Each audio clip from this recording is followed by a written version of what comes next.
Hello friends, இன்னைக்கு நம்ம பார்க்க போகிறது from I was the final boss அப்படிங்கிற மேன்வாவோட சாப்டர் 1 2 3 தான் இன்னைக்கு இப்படியில் பார்க்க போகிறோம். அண்ட் இந்த மேன்வா என்னோட மோஸ்ட் ஃபேவரட் லிஸ்ட்டில் இருக்கிறதுனால கண்டிப்பாக உங்களுக்கு இந்த கதை பிடிக்கும். அண்ட் இந்த மேன்வா ஸ்டார்டிங்கில் கொஞ்சம் ஸ்லோவாக போகிற மாதிரி இருந்தாலும் போக போக கதை சும்மா வேற லெவலில் சூப்பராக போகும். அண்ட் உங்களுக்கு இந்த வீடியோ பிடிச்சிருந்தா மட்டும் லைக் பண்ணிட்டே மார்க்கா நம்ம சேனலை சப்ஸ்கிரைப் பண்ணி வச்சுக்கோங்க. சரி வாங்க டைம் வேஸ்ட் பண்ணாமல் சாப்டருக்குள்ளே போகலாம்.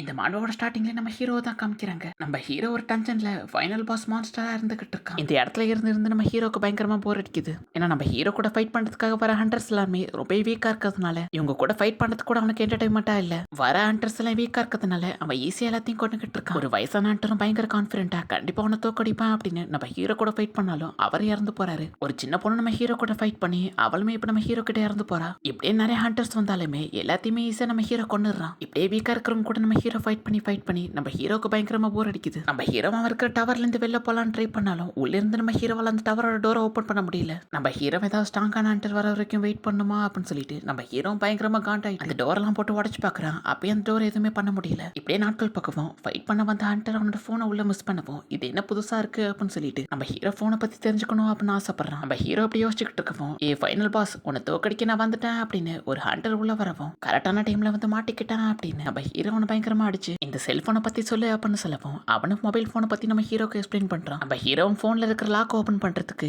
யூசரோட ஃபேஸ் வேணும் அப்படிங்கறதுனால நம்ம ஹீரோ கொலை பண்ண தலையை எடுத்து நம்ம ஹீரோ போன் அன்லாக் பண்ணி யூஸ் பண்ணிக்கிட்டு இருக்கவும் இந்த சான்ஸை யூஸ் பண்ணி அந்த ஹண்டர் நம்ம ஹீரோக்கு பின்னாடி வந்து நம்ம ஹீரோ அட்டாக் பண்ணலாம் ட்ரை பண்ணுவோம். நம்ம ஹீரோவனை பார்க்காமலே அவன் கதையை முடிச்சுட்டு நம்ம ஹீரோ உள்ள ஹண்டர்ஸ் கொண்டு வர பொருளை வச்சு வெளி உலகம் எப்படி இருக்கும் அப்படிங்கறதுனால நம்ம ஹீரோ தெரிஞ்சுக்கிறான். வெளி உலகத்துல உண்மையில இவ்வளவு விஷயம் இருக்கு, நான் எப்படி இங்க உள்ள அடைஞ்சு கிடக்க நம்ம ஹீரோ அவுட் சைட் ஃபீல்ட பார்க்கணும் அப்படின்னு பயங்கரமா எக்ஸைட் ஆகுறான். இந்த ஹியூமன்ஸ் அவங்களுக்கு ஏதாவது ஒரு விஷயம் வேணும்னா கடவுள் கிட்ட வேண்டிப்பாங்க அப்படின்னு நான் கேள்விப்பட்டிருக்கேன். அப்ப நானும் ஒரு வாட்டியாவது இந்த ஹியூமன் வேர்ல்ட்ல போயிட்டு ஒரு ஹியூமனா வாழணும்னு ஆசைப்படுறேன் அப்படின்னு நம்ம ஹீரோவும் காடு கிட்ட ப்ரே பண்ணிக்கிறான். நம்ம ஹீரோவும் இப்படி நாட்கள் பக்கவும் நம்ம ஹீரோ ரொம்ப நாளா வெயிட் பண்ணிக்கிட்டு இருக்கான். நம்ம ஹீரோட எக்ஸைட்மெண்ட் வேற அதிகமா இருக்கு. ஏன்னா நம்ம ஹீரோ கூட ஃபைட் பண்ண வர ஹண்டர் ஹியூமன் வேர்ல்ட்ல இருந்து என்ன கொண்டு வர போறானோ அப்படின்னு நம்ம ஹீரோ வெயிட் பண்ணிக்கிட்டு இருக்கான். நம்ம ஹீரோ வெயிட் பண்ண மாதிரியே நம்ம ஹீரோ கூட ஃபைட் பண்றதுக்காக ஒரு ஹண்டர் உள்ள வரவும் நம்ம ஹீரோக்கு வழக்கத்தை விட ஏதோ ஒரு வித்தியாசமான பவர் ஃபீல் ஆகவும் நம்ம ஹீரோ டக்குன்னு அவன் ஸ்குவாட் எடுத்துட்டு அவன் கூட ஃபைட் பண்ண ஆரம்பிக்கிறான். அவனும் நம்ம ஹீரோக்கு பயங்கரமா டஃப் கொடுத்து ஃபைட் பண்ணிக்கிட்டு இருக்கான். நம்ம ஹீரோவும் இந்த ஃபீலிங்ஸ் நான் வழக்கமா ஃபைட் பண்றப்ப எனக்கு அப்படி வந்ததில்ல, இவன் உண்மையிலே ஸ்ட்ராங்கா இருக்கான் அப்படின்னு நம்ம ஹீரோவும் கூட பயங்கரமா ஃபைட் பண்ணிக்கிட்டு இருக்கான்.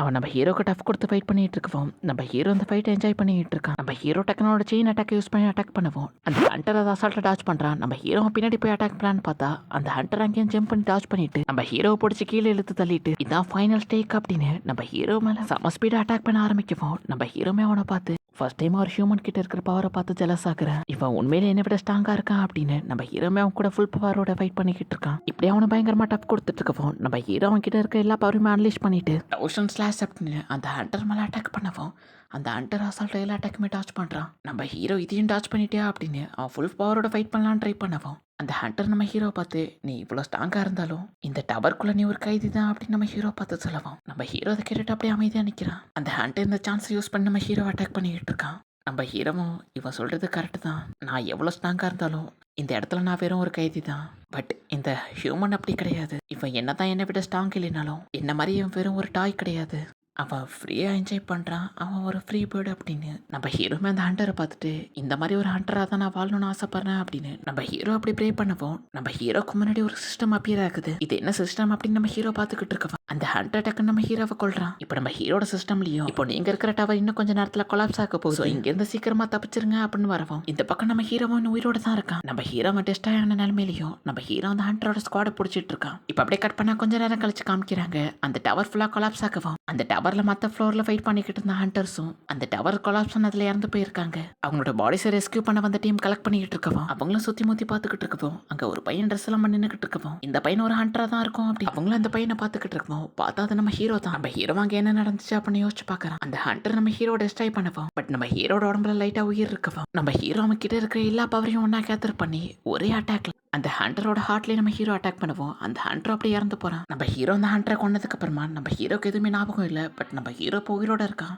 எனக்கு புது பாடி கிடைச்சிருக்கு போல அப்படின்னு நம்ம ஹீரோமே இப்போ ஹாப்பி ஆகிறான். அப்புறமா தான் நம்ம ஹீரோ அவனுக்கு கிடைச்ச சிஸ்டம் செக் பண்ணி பார்க்கவும் நம்ம ஹீரோக்கு மெயின் கொஸ்டா ஹண்டரை கொலை பண்ணுங்க புது பாடி கிடைக்கும் அப்படின்னு வந்திருக்கு. நம்ம ஹீரோ ரேண்டமா அந்த கொஸ்டை கம்ப்ளீட் பண்ணவும் தான் நம்ம ஹீரோக்கு ஒரு புது பாடி கிடைச்சிருக்கு. நம்ம ஹீரோவும் நான் இப்போ ஒரு ஹியூமனா அப்படின்னு நம்ம ஹீரோமே இப்போ ஹாப்பி ஆகிறான். இந்த வேர்ல்டை பொறுத்த வரைக்கும் ஹண்டர்ஸ் எல்லாருமே மான்சர்ஸை எதிர்த்து கேட்குள்ள போய் ஃபைட் பண்ணுவாங்க. இப்படி ஃபைட் பண்ற ஹண்டர்ஸை பொதுவாக யாரும் மதிக்காம தான் இருந்தாங்க. பட் அந்த சம்பவத்துக்கு முன்னாடி வரைக்கும் எப்போ கேட் பிரேக் ஆகி மான்ஸ்டர்ஸ் எல்லாம் சிட்டிக்குள்ள வர ஆரம்பிச்சதோ அதுக்கப்புறம் ஹண்டர்ஸ் மேல மக்கள் எல்லாருக்குமே பயங்கரமான ரெஸ்பெக்ட் வர ஆரம்பிச்சது. ஸோ அவங்களே ஹண்டர்ஸ்க்காக நிறைய ஃபண்ட் ஒதுக்கி கேட்ஸ் மூலயமா மான்ஸ்டர்ஸ் கூட ஃபைட் பண்ணி மான்ஸ்டர்ஸை கண்ட்ரோல் பண்ணி வச்சுக்கிட்டு இருக்காங்க. இப்படிங்கிற டீட்டெயில்ஸ் எல்லாத்தையுமே நம்ம ஹீரோனோட மெமரிஸ் மூலயமா தெரிஞ்சுக்கிறோம்.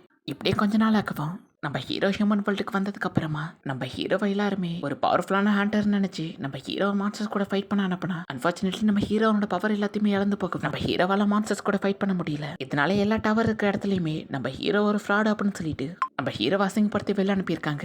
இதனாலே நம்ம ஹீரோ கன்ஸ்ட்ரக்ஷன் குவாரியில ஒரு சின்ன கேங்கை ஃபார்ம் பண்ணிட்டு அதுக்கு லேட்டராக நம்ம ஹீரோ மாறுறான். அந்த டென்ஷன் குவாரியில புதுசா ஒரு நியூ கமர் வந்துட்டு நான் இங்க புதுசா ஜாயின் பண்ணியிருக்கேன் அப்படின்னு இன்ட்ரடியூஸ் பண்ணிக்கவும் அந்த இடத்துல இருக்கிற மேனேஜர் அந்த நியூ கமரை பார்த்து இந்த இடத்துல இருக்கிற மைனிங்லாம் ரொம்ப சிம்பிள், நீ ஈஸியாக கற்றுக்கலாம் அப்படின்னு அவரும் அவனுக்கு எக்ஸ்பிளைன் பண்ணிக்கிட்டு இருக்காரு. மோஸ்ட்லி இந்த டனலுக்கு ஹண்டர்ஸ் எல்லாருமே ப்ரொடெக்ஷன் கொடுப்பாங்க. ஸோ நம்ம இங்கே சேஃபாக எல்லாமே ஒர்க் பண்ணலாம், இங்கே எந்த பிரச்சனையும் இல்லை அப்படின்னு சொல்லிக்கிட்டு இருக்கோம். எல்லாரும் வழி விடுங்க அப்படின்னு நம்ம ஹீரோட கேங் உள்ள வந்துகிட்டு இருக்காங்க. அந்த புது பையனும் நம்ம ஹீரோட கேங்கை பார்த்துட்டு யார் இந்த ஆளு, இவங்கெல்லாம் யாரு அப்படின்னு கேட்கவும் அந்த மேனேஜரும் இவங்க கிட்ட மட்டும் கொஞ்சம் பார்த்து இருந்துக்கோ, இவங்களுக்கு மட்டும் யாரையாவது பிடிக்கல அப்படின்னா அவங்கள கண்டிப்பாக போட்டு புள்ளி பண்ணுவாங்க, அதுலேயும் குறிப்பா நம்ம ஹீரோ கிட்ட மட்டும் வச்சுக்காத அப்படின்னு அந்த புது பையன் கிட்ட எக்ஸ்பிளைன் பண்ணிக்கிட்டு இருக்காரு. இப்போ பாஸ் எல்லாருக்குமே அவங்க பார்த்து வேலைக்கான சம்பளத்தை கொடுத்துக்கிட்டு இருக்க. ஃபர்ஸ்ட் நம்ம ஹீரோட கேங்ல இருக்கிறவங்களுக்கு தான் சேலரி எல்லாத்தையுமே கொடுத்துக்கிட்டு இருக்காரு. இப்போ ஓனர் நம்ம ஹீரோக்கு சேலரி கொடுத்துட்டு அப்புறம் இந்த வாட்டியும் பணத்தை மறக்காம சென்ட் பண்ணிடு அப்படின்னு சொல்ல நம்ம ஹீரோ அச்சோ நல்ல வேலை ஞாபகப்படுத்துனீங்க, நான் திரும்பியும் எல்லா பணத்தையும் அனுப்பணுமா அப்படின்னு நம்ம ஹீரோ யோசிச்சுட்டு இருக்கோம். ஒர்க் பண்ற ஒரு பையனும் நம்ம ஹீரோவை பார்த்து நீங்க யாருக்கு எல்லா மாசம் பணமா அனுப்பிக்கிட்டு இருக்கீங்க அப்படின்னு கேட்க நம்ம ஹீரோட கேங்ல இருக்கவனும் அவனை அடிச்சுட்டு இப்படிதான் பாஸ் கிட்ட தப்பான டைம்ல தப்பான விஷயத்தை பத்தி கேப்பியா அவனை அவனை பிடிச்சி கத்திக்கிட்டு இருக்க. அவனும் சாரி கேட்கறான். ஆக்சுவலா நம்ம ஹீரோக்கு என்ன நடந்திருக்கு அப்படின்னா நம்ம ஹீரோ அவனுக்கு பவர் இருக்குன்னு நினைச்சு மான்ஸ்டர்ஸ் கூட ஃபைட் பண்றப்ப நம்ம ஹீரோக்கு பயங்கரமா காயப்பட்டிருக்கும். ஸோ ஹாஸ்பிட்டல் நம்ம ஹீரோக்கு ட்ரீட்மெண்ட் பார்க்கவும் நம்ம ஹீரோக்கு ட்ரீட்மெண்ட் கொடுக்க காசு இல்லை, கிட்ட காசு இல்லையா அப்படின்னு அந்த டாக்டர் நம்ம ஹீரோ போட்டு பயங்கரமா அடிச்சு மரியாதையா பணத்தை கட்டு அப்படின்னு நம்ம ஹீரோ போட்டு அடிக்கும். நம்ம ஹீரோ வேலை தேடி நிறைய இடத்துக்கு அலையவும் நம்ம ஹீரோ ஒரு ஃப்ராட் அப்படின்னு சொல்லிட்டு நிறைய இடத்துல வேலையை சேர்த்துக்க மாட்டாங்க. ஃபைனலா வேற வழி இல்லாம தான் நம்ம ஹீரோ அந்த கன்ஸ்ட்ரக்ஷன் குவாரியில வந்து சேர்ந்து சம்பாதிக்கிற எல்லா பணத்தையுமே அந்த ஹாஸ்பிட்டல்ஸ் தான் நம்ம ஹீரோ அமைச்சுக்கிட்டு இருக்கான். நம்ம ஹீரோவா இந்த மாதிரி ஒரு ஹியூமன் லைஃப் நான் வாழணும்னு ஆசைப்படல, இது எனக்கு பிடிக்கல அப்படின்னு நம்ம ஹீரோ யோசிச்சுட்டு இருக்கோம். திடீர்னு அந்த குவாரியில ஒரு மான்ஸ்டர் வந்து அட்டாக் பண்ணவும் ஹண்டர்ஸ் வந்து அதை தூக்கடிக்கிறாங்க. நம்ம ஹீரோ ஹண்டர்ஸோட பவரை பார்த்துட்டு ஹண்டர்ஸ் எல்லாம் பயங்கர ஸ்ட்ராங்கா இருக்காங்க, என்கிட்டயும் அந்த அளவுக்கு ஸ்ட்ரென்த் இருந்தது, நான் என் பவர் எல்லாத்தையுமே லூஸ் பண்ணி வீக்கான ஹியூமனா வாழ்ந்துகிட்டு இருக்கேன் அப்படின்னு நம்ம ஹீரோ யோசிச்சுட்டு இருக்கோம். ஆக்சுவலா நம்ம ஹீரோ ரேவன் அப்படின்னு ஒரு ஹியூமனா தான் வாழணும்னு ஆசைப்பட்டேன். அந்த ரேவன் அப்படிங்கறத நம்ம ஹீரோ கொலை பண்ற அளவுக்கு போயிருந்திருப்பான். அது எல்லாமே இப்பதான் நம்ம ஹீரோக்கு ஞாபகம் வருது. நம்ம ஹீரோ யோசிச்சுட்டு இருக்கோம். அங்க ஒர்க்கர்ஸ் 2 பேர் ஹியூமன்ஸுக்கு ஸ்ட்ரென்த் எல்லாமே அவேக்னிங் மூலியமா தான் நடக்குது, வீக்கான ஹியூமன்ஸ் கூட அவேக்னிங் மூலியமா ஸ்ட்ராங்கா மாறலாம் அப்படின்னு பேசிக்கிட்டு இருக்கோம். நம்ம ஹீரோமே அதை ஒத்துக்கிறான். ஏன்னா நம்ம ஹீரோ கூட ஃபைட் பண்ண அந்த ரேவன் அப்படிங்கிற ஹியூமனுமே நம்ம ஹீரோ அளவுக்கு ஸ்ட்ராங்கா இருந்திருப்பான். இப்படியே நம்ம ஹீரோ வச்சுட்டு இருக்கோம். இன்னொரு ஒர்க்கருமே உண்மையிலே இந்த ஹண்டர்ஸ் எல்லாமே ரொம்ப லக்கி, அவங்க கிட்ட எக்கச்சக்கமா பணம் இருக்கும் அப்படின்னு ஒரு ஒர்க்கர் சொல்லுவோம். இன்னொரு ஒர்க்கரும் ஆமா அவங்களாம் அந்த அளவுக்கு ஒர்க் பண்ணணும்னு அவசியமே இல்ல, ஹண்டர்ஸ் சும்மா ஃபைட் பண்ணா போதும் அப்படின்னு சொல்லிட்டு அப்படின்னு இவங்க எல்லாருமே பேசிக்கிட்டு இருக்கோம். இதை கேட்டதுக்கு அப்புறமா நம்ம ஹீரோ புதுசா ஒரு விஷயத்தை கண்டுபிடிக்கிறோம். ஹீரோட லைஃப்ல ஃபர்ஸ்ட் டைமா காசோட வேல்யூ என்ன அப்படின்னு தெரிஞ்சுக்க கொஞ்சம் உழைச்சி கஷ்டப்பட்டு சம்பாதிக்கிற காசோட வேல்யூ என்னைக்குமே அதிகமா தான் இருக்கும் அப்படின்னு நம்ம ஹீரோ யோசிச்சுக்கிட்டு இருக்கோம். ஹீரோட முகத்துல தானா சிரிப்பு வருது. நம்ம ஹீரோ ஏன் சிரிக்கிறான் அப்படின்னு சொல்லிட்டு பாஸ் சின்ன ஒரு கான்வர்சேஷன் தான், எதுக்காக இப்ப நீங்க சிரிக்கிறீங்க அப்படின்னு கேட்கவும் நம்ம ஹீரோ அவங்களுக்கு எந்த பதிலும் சொல்லாம நம்ம ஹீரோமே அவன் மனசுக்குள்ள எல்லாத்த பத்தியுமே யோசிச்சு பார்க்கவும் டக்குன்னு நம்ம ஹீரோவோட அவன் பாடி ஒரு மாதிரி வாமா இருக்கு, அவன் ஒரு ஜில்லுன்னு காத்தடிக்கிற மாதிரி ஃபீல் ஆகுது. ஓ இதுக்கு பேர் தான் சந்தோஷமா, நான் ஃபைட் பண்றப்ப தான் சந்தோஷமா இருந்திருக்கேன், ஆனா ஹியூமனா எதுவுமே பண்ணாம சந்தோஷம் வருமா அப்படின்னு நம்ம ஹீரோமே இப்ப ஸ்மைல் பண்றான். நம்ம ஹீரோ உயிர் வாழ்றதுக்கு பவர் தேவையில்ல அப்படின்னு புரிஞ்சுக்கிறான். இப்படியே நம்ம ஹீரோ யோசிச்சுக்கிட்டு இருக்கவன் நம்ம ஹீரோட கேங்ல இருக்க ஒருத்தவனும் உங்ககிட்ட நான் ஒரு விஷயம் கேட்கலாமா, உங்களுக்கு எந்த பேருமே இல்லையா அப்படின்னு கேட்கவன் நம்ம ஹீரோவா எனக்கு ஆல்ரெடி ஒரு பேர் இருந்துச்சு, பட் இதுக்கப்புறம் நான் அதை யூஸ் பண்ண போறதில்ல அப்படின்னு சொல்லுறது. இதுக்கு முன்னாடி உங்களுக்கு ஒரு பேர் இருந்துச்சா, ஏன் இந்த பேரை யூஸ் பண்றதுல அதுக்கு பின்னாடி ஏதாவது பேக் ஸ்டோரி இருக்கா அப்படின்னு சொல்லிட்டு அவனுமே பயங்கரமா எக்ஸைட் ஆயிட்டு அவன் நம்ம ஹீரோ பார்த்து ஹீரோ அதுக்கு அமைதியா இருக்கும். ஏன் உங்க அம்மா அப்பா வச்ச பேர்ல உங்களுக்கு பிரச்சனை அப்படின்னு சொல்லிட்டு அவனுமே பயங்கரமா காமெடி பண்ணி சிரிச்சு இவ்வளவு பேசுறியே சரி உன் பேர் என்னன்னு சொல்லு அப்படின்னு சொல்லிட்டு நம்ம ஹீரோனை பார்த்து இது வரைக்கும் என் பேரை உங்களுக்கு லட்சம் வாட்டி சொல்லிட்டு எல்லா வாட்டியும் என் பேரை மறந்துடுறீங்க,